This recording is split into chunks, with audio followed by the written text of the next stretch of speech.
When I was 19, I decided to train in hypnotherapy. I didn't know what I was doing, why I was even here, surrounded by people much older than me, with actual careers, actual life experience, actual reasons to be there. And yet, crazily enough, that one decision saved my life. I was always meant to become a hypnotherapist. I just didn't know it yet. The first question you might be asking yourself is, how did you even find out about hypnotherapy in the first place if it was never in the cards for you? I discovered hypnotherapy when I was 19. The context of it all is really interesting because I had just been doing regular talk therapy for depression. I was probably depressed since my early childhood. It was more so an emptiness than the really heavy symptoms of depression. But when I moved out from home and I no longer had access to my support system, which was my mom, I really started feeling the full-blown implications of depression. I won't dive deeply into that because I have made a video about it in the past. So if you're interested in listening to what it was like, I have made a video about it. After doing some therapy and being able to get better, I just started consuming a lot of self-development content, podcasts, articles, anything that I could put my hands on. And one of such podcasts was called Women of Impact, and now it is called Lisa Bilyeu. Do check it out if that is your thing.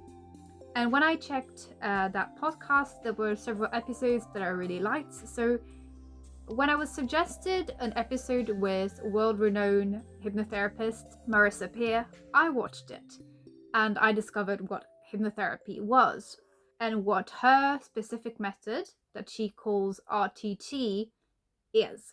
Now, for those who don't know, much like me actually, because I didn't know it either, hypnotherapy is, as you can hear it in the name, doing therapy using hypnosis. Now, you might be wondering, why hypnosis in therapy?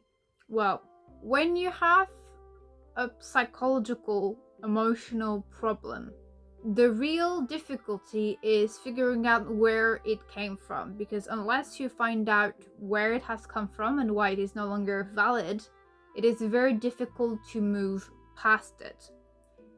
And so by giving you a quick example, it's more so of a metaphor.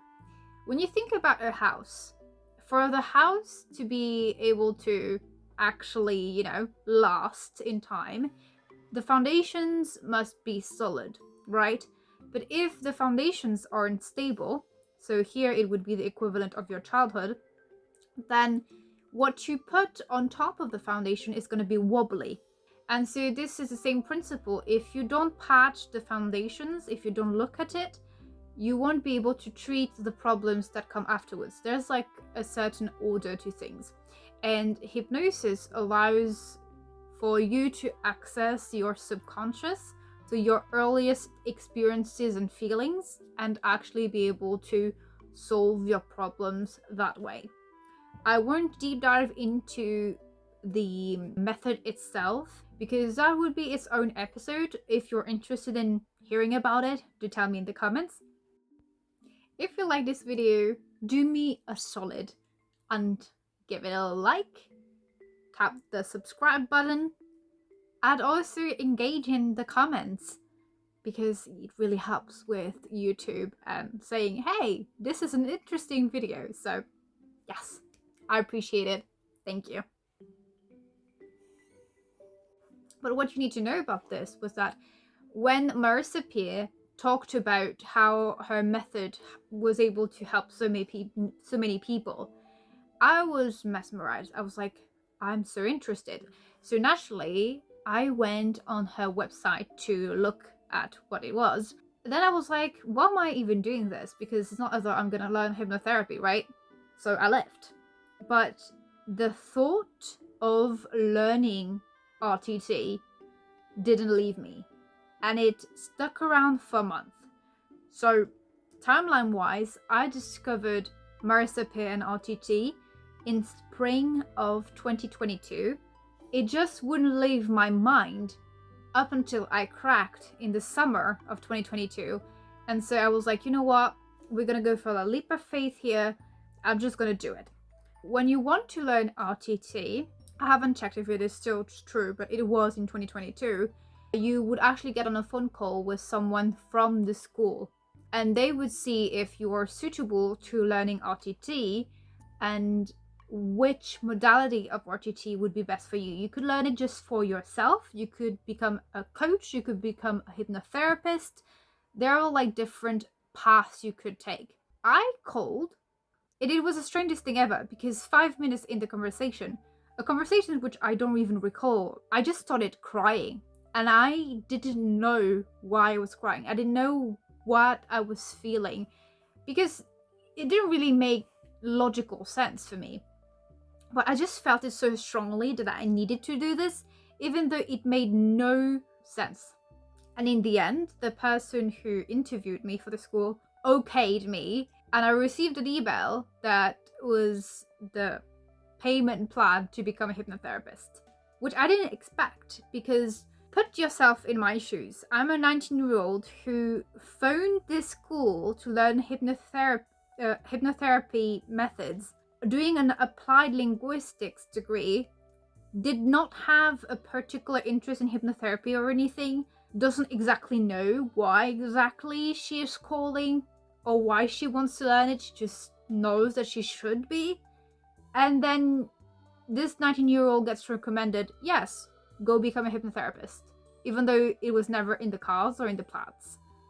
That was surreal for me. And I was like, really? Me? A hypnotherapist? I was in full-blown disbelief.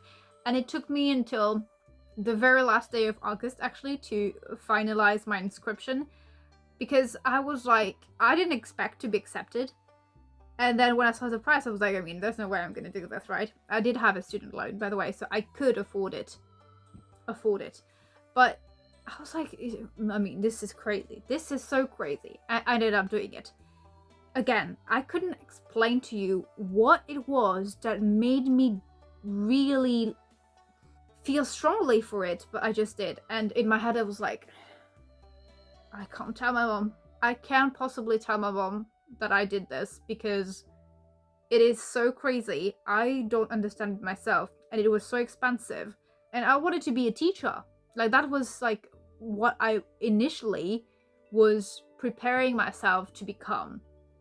And so it's like, what is it that I'm doing? What the heck?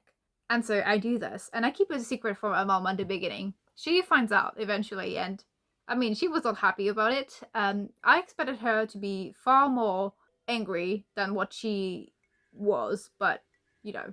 And so her reaction was like, well, if you've already paid and signed up, you better work, and you better like actually get certified by the end of it, which, you know, very typical Asian mom reaction. Honestly, it was a far better reaction that I was envisioning in my head. So she reacted pretty good, honestly. And so I start my training. By this point in time, I have just learned how to put someone under a hypnotic trance. Theory, that's all. I have not tested it, I have not tried it on anyone, and this is so far the only thing I know how to do from my training. The reason why what I'm saying is so important is because at that time, and this was in the fall of 2022, my family situation got really bad. I won't go too much into the details, but basically my father asked my mother for a divorce, and this is something that it was a complete upheaval for my mom, and the circumstances under which this happened weren't good at all. Actually, I was quite mad about them. It just put her through so much stress that she got really bad health issues, and she had to be surgically operated. her heart her heart stopped beating twice, so she could have died, and technically, her heart stopped beating twice. So anyways, that was really, really rough and a really, really difficult time. The reason why I'm bringing up the whole I only know how to put someone under a hypnotic trance though is that I was able to go back home the fall holidays, and because I was going to uni far away from home, and this is when everything was going down and my mom wasn't handling it well. She had panic attacks and things like that, and at one point she had a panic attack that was so bad that she struggled to breathe, and we couldn't do anything. I couldn't do anything. I even called the firefighters. They struggled also, like, keeping her calming her down, and she refused to go to the hospital. So it was really difficult. And at one point I was like, you know what? I'm gonna try and put her under a hypnotic trance, because at this point, what else can I do? I don't know how to do anything. I'm just, it was a really difficult situation to be in for everyone involved. And so I just did that. I put my mom under a hypnotic trance, and not only did it work, which by the way I didn't know it would because I hadn't tried, it was the only thing that was actually able to calm her down. Several other things happened and her health got worse. This is when she got hospitalized, and then she had this surgery, and months down the line I came back home and she wasn't doing well. She wasn't doing well physically, mentally. She, understandably so, was in shock, and her whole life was shattering and crumbling before her eyes. And it was really difficult to watch, because when you always see your parent as someone really strong and you see them crumble, that is like very, very hard to watch and experience.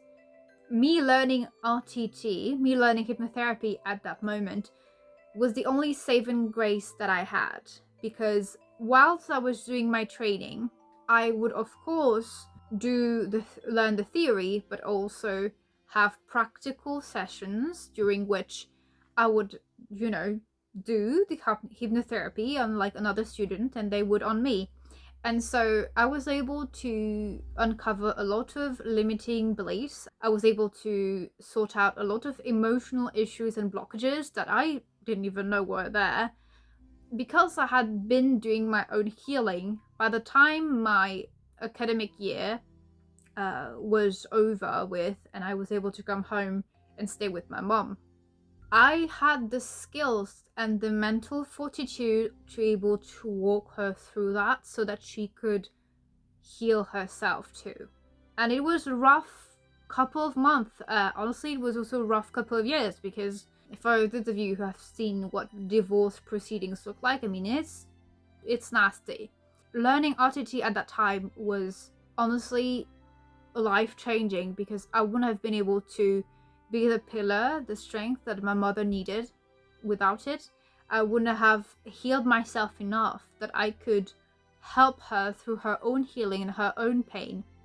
I'm forever grateful for learning this, the very moment that I needed it. And so, my mom, who initially was like, what is that crazy thing that you did? Why are you even learning hypnotherapy? Like, being a hypnotherapist? Come on. She was very doubtful, but once I was able to calm her down the first time, and then I also did sessions on her to help her sleep, because she was on very strong medication because of surgery, but she also was on antidepressants and I don't know how in English you call it, anti-anxiety meds, but that too. And it was causing her all sorts of after effects. And then she had to take meds to fall asleep because she couldn't either.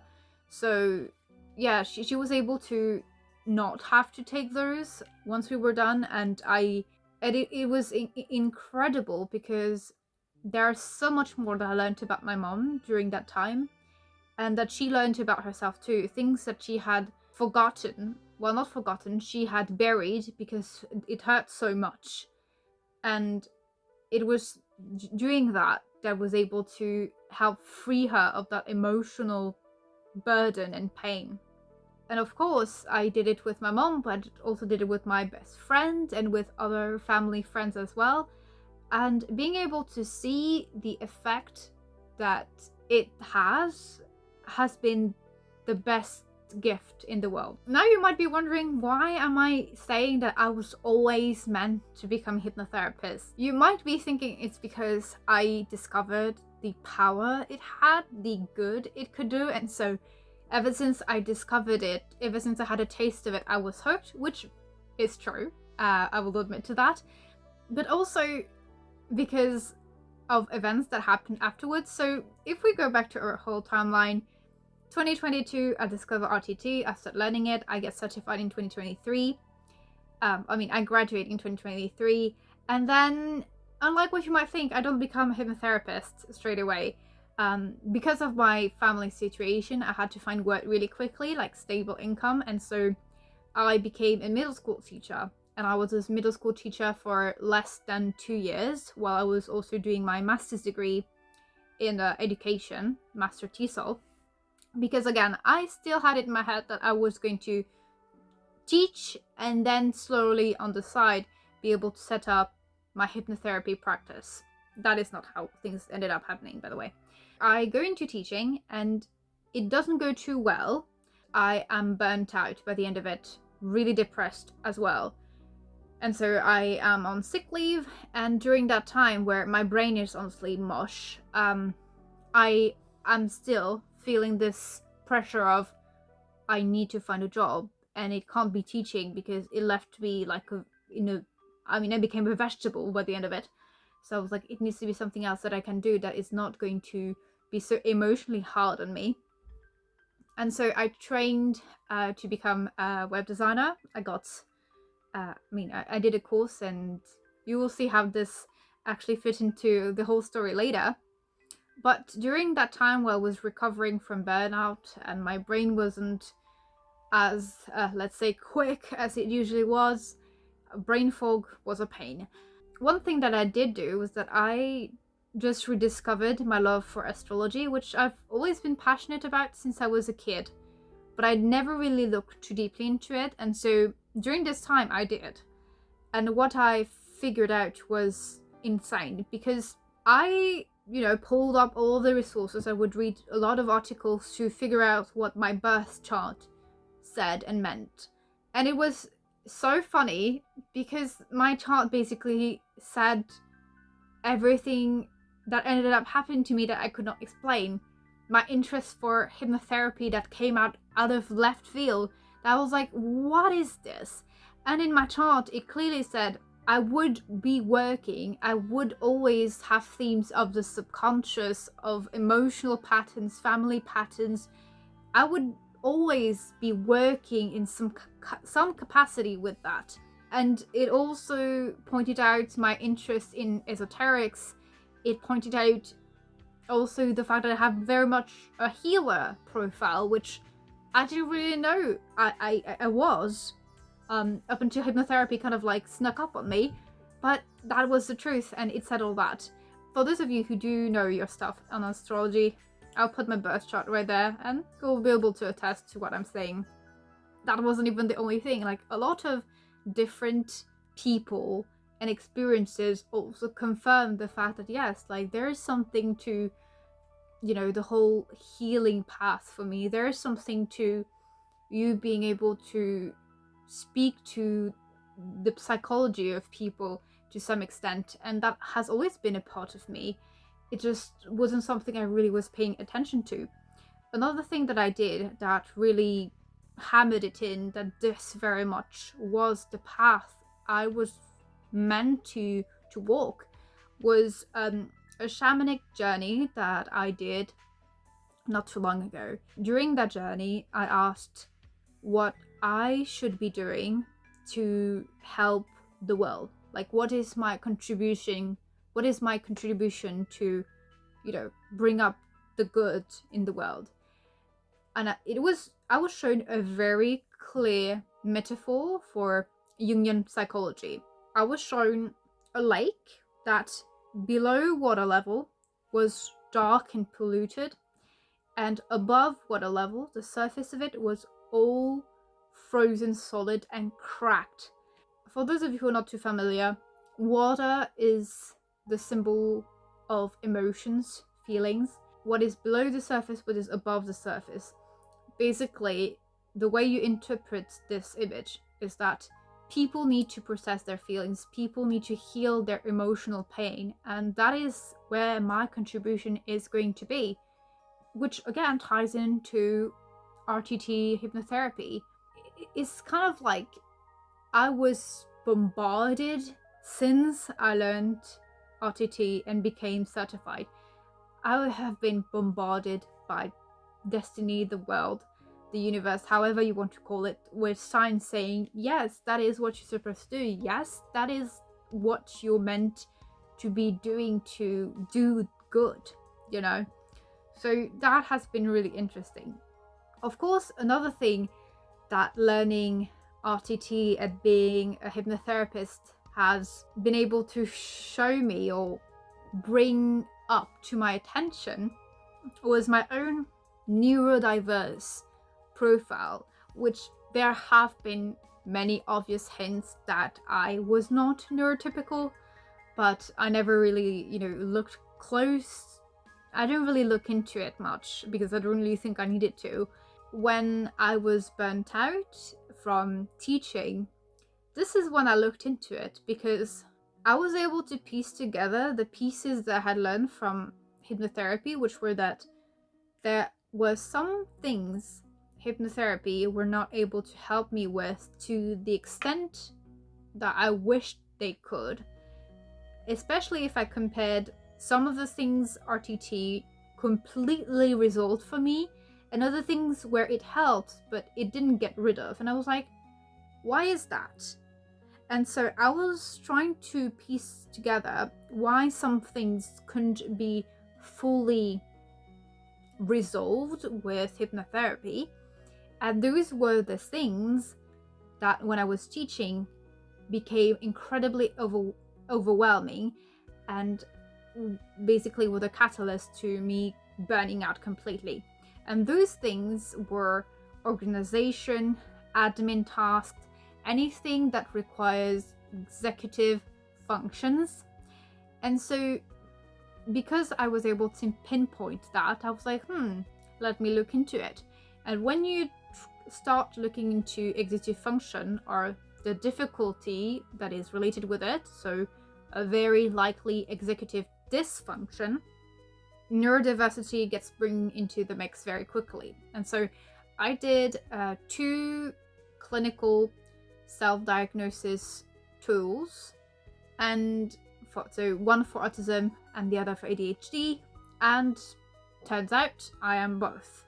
Now, I am aware that it's a self-diagnosis, even though it's a clinically approved tool. So I am going to go to a psychologist to, revisit this at some point, but it's not a priority of mine right now. But I will at some point, and I will update you on that.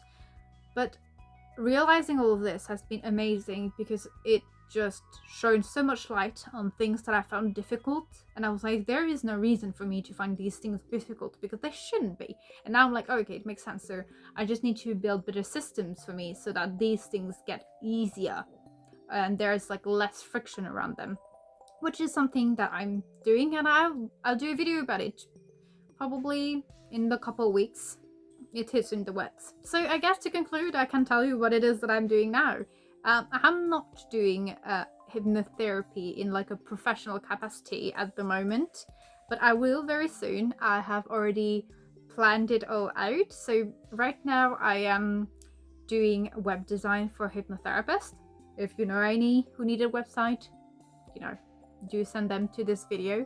And this is going to be my, I don't want to say safety net, but more so what allows me to also be a hypnotherapist and be able to live whilst I set up my practice And my hypnotherapy practice is actually going to begin in September of this year. So if you're interested in working with me at some point to resolve some emotional blockages, self-sabotage patterns you might have, other psychological undercurrents that are troubling you, then I have a link. I will have a link in the description and also in the pinned comments, so that you are informed when I start my practice. I hope you found this video informative, and do tell me if you have experienced similar feelings of I absolutely need to do this even though I don't know why.